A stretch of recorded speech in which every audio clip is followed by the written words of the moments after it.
Bonjour à toutes et à tous, je m'appelle Marion Duval, je suis animatrice et agente de mobilisation chez Action Logement Lanaudière.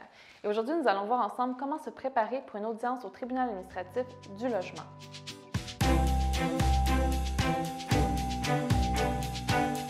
Notre présentation est en 8 points. En introduction, nous allons voir ce que nous avons fait avant d'arriver à notre audience. Puis ensuite, on va voir qu'est-ce que le tribunal administratif du logement, comment se préparer avec nos preuves, comment se préparer avec notre témoignage, comment préparer nos témoins, comment bien se pratiquer, comment se déroule une séance au tribunal administratif du logement, donc une audience, et on va finir avec une petite conclusion. Alors, qu'avons-nous fait avant? Avant, on a fait une mise en demeure, on l'a envoyé au propriétaire, on a attendu la fin du délai mis dans la mise en demeure, on a déposé une demande au tribunal administratif du logement, on a envoyé au propriétaire la copie de notre demande et de notre liste de pièces, donc notre liste de preuves. Puis finalement, on a déposé la preuve de cet envoi au propriétaire, au tribunal, pour finaliser notre demande. Le tribunal administratif du logement, anciennement appelé la Régie du logement, est, comme son nom le dit, un tribunal administratif. Donc, on n'envoie personne en prison à ce tribunal-là, parce que ce n'est pas un tribunal judiciaire. Il traite les conflits qui opposent normalement les propriétaires et les locataires. Il ne s'occupe que des demandes qui représentent 85 000 et moins. La personne qui va entendre les deux parties et émettre le jugement, c'est un juge administratif. Avant, on appelait ça un régisseur quand la régie s'appelait la régie. Qui va être présent? Il va y avoir le juge, le locataire, le propriétaire, les témoins s'il y en a, et possiblement des observateurs ou des avocats. Maintenant, on va voir comment bien préparer vos preuves. Il faut savoir que le 31 août 2020, la Régie est devenue le tribunal administratif du logement, donc certaines choses ont changé. Depuis cette date, on doit remplir le formulaire liste des pièces et la joindre à notre demande. Ça, c'est la liste de nos preuves. On n'est pas obligé de déposer les preuves, seulement remplir le formulaire liste des pièces. On doit envoyer une copie de cette liste au propriétaire avec un accusé de réception. Normalement, on le fait en même temps qu'on envoie une copie de la demande. Une fois qu'on a cette preuve de réception, on doit la déposer au tribunal. Donc, vous pouvez le déposer sur leur site Internet ou en personne. C'est important parce que sinon, votre demande tombe à l'eau. Une fois que c'est fait, il faut vous préparer pour le jour J. Donc, on va commencer avec les preuves. Vous devez avoir 3 copies de chaque preuve pour le jour J. Une pour soi, une pour le juge, une pour le propriétaire.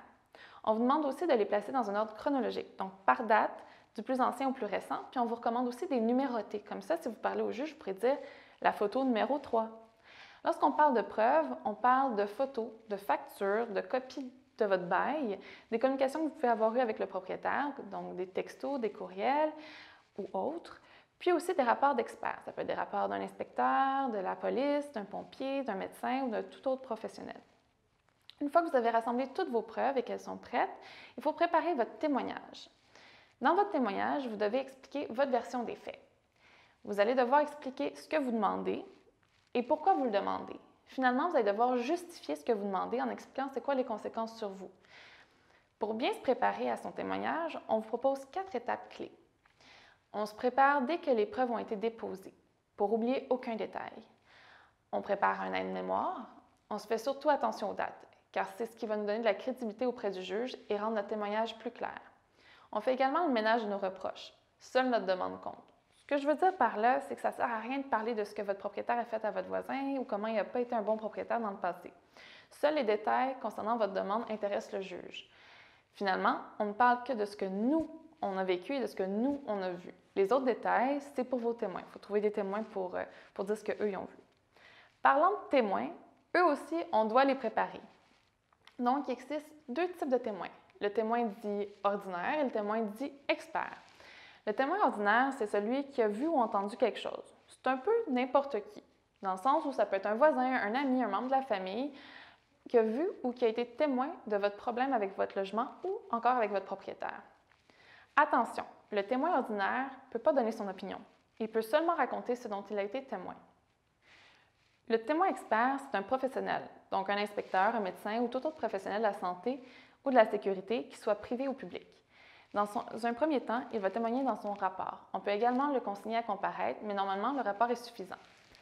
On doit également préparer des questions pour chaque témoin. Ça doit être des questions ouvertes, donc qui ne se répondent ni par oui ni par non. On doit faire attention à ne pas donner de réponse non plus dans nos questions. Par contre, on peut remettre en avance les questions aux témoins pour qu'ils se préparent à bien répondre. Mais surtout, on fait attention pour ne pas insister et pour ne pas les aider à répondre. Une fois qu'on a choisi tous nos témoins, on fait une liste. Donc, on fait une liste avec l'adresse, les noms, les numéros de téléphone et surtout, on fait attention au déménagement. Car la Cour, elle communique que par la poste. Donc, tenez-vous au courant si jamais un de vos témoins déménage. On peut aussi s'assurer de la présence d'un témoin en faisant une citation à comparaître. Ça, c'est un recours illégal pour forcer quelqu'un à venir témoigner. Admettons que votre témoin n'est pas forcément votre ami. Maintenant, il ne vous reste plus qu'à vous pratiquer. Regardez combien de temps dure votre témoignage. Pratiquez-vous à poser les questions, pratiquez-vous peut-être avec des amis. Vous pouvez aussi demander à un ami de jouer au juge et à vous contre-interroger ou encore à vous corriger si vous posez des questions qui ne sont pas ouvertes, donc qui se répondent par oui ou par non. Maintenant, le jour J arrive. Ça se passe comme une audience au tribunal. On va d'abord regarder les consignes générales à respecter. On va aussi voir ce qui se passe avant l'audience, durant l'audience et après l'audience. Bon, les consignes générales pour l'audience sont simples mais très importantes. Il faut arriver préparé et tout avoir avec soi, le dossier, les preuves, les témoins. On doit être bien habillé, pas de casquette, pas de chapeau, pas de lunettes de soleil.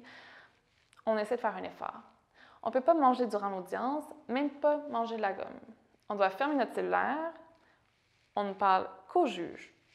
Donc, on ne peut pas répondre directement au propriétaire ou encore s'adresser à un avocat seulement pendant la période de questions suite à notre témoignage. Là, l'avocat ou le propriétaire peuvent nous poser des questions et on a le droit de leur répondre. Autrement, on s'adresse qu'au juge. On doit vouvoyer le juge et faire attention à notre vocabulaire. Si on est impoli avec le juge, on peut se faire sortir de la salle, ce qui ne risque pas de nous aider à gagner notre cause. On attend son tour pour parler. On ne coupe jamais la parole à qui que ce soit, surtout pas au juge. On doit être attentif aux explications du juge parce qu'ils n'aiment pas trop répéter et c'est des informations extrêmement importantes pour comprendre le déroulement de l'audience. Enfin, on fait attention à ne pas contredire ou argumenter le juge. Avant l'audience maintenant, on se présente à l'heure, à la date et au tribunal indiqué sur notre lettre parce qu'on peut être appelé à un tribunal qui est en dehors de notre ville ou de notre région. Si on est absent, l'audience peut quand même avoir lieu, donc attention. On va donner notre présence à l'accueil et on va attendre dans la salle d'attente qu'on nous appelle. Une fois dans la salle, l'audience commence avec l'entrée du juge. Le juge demande les présentations. Le juge explique le déroulement. Ensuite, il y a la sermentation de chacune des parties. Donc ça, c'est quand on dit « je vais dire la vérité, rien que la vérité ». La partie demanderesse, donc la personne qui a déposé la demande, présente ses faits et ses preuves, sa version de l'histoire. Ensuite, la partie demanderesse fait également témoigner ses témoins. Puis, la partie défenderesse, donc la personne opposée ou son avocat pose des questions à la partie demanderesse ou au témoin de la partie demanderesse. Ensuite, on inverse les rôles. C'est au tour de la partie demanderesse, donc à la personne qui est poursuivie ou que la demande vise, qui doit présenter ses faits, sa version de l'histoire et ses preuves. Une fois faite, la partie défenderesse fait elle aussi témoigner ses témoins si elle en a.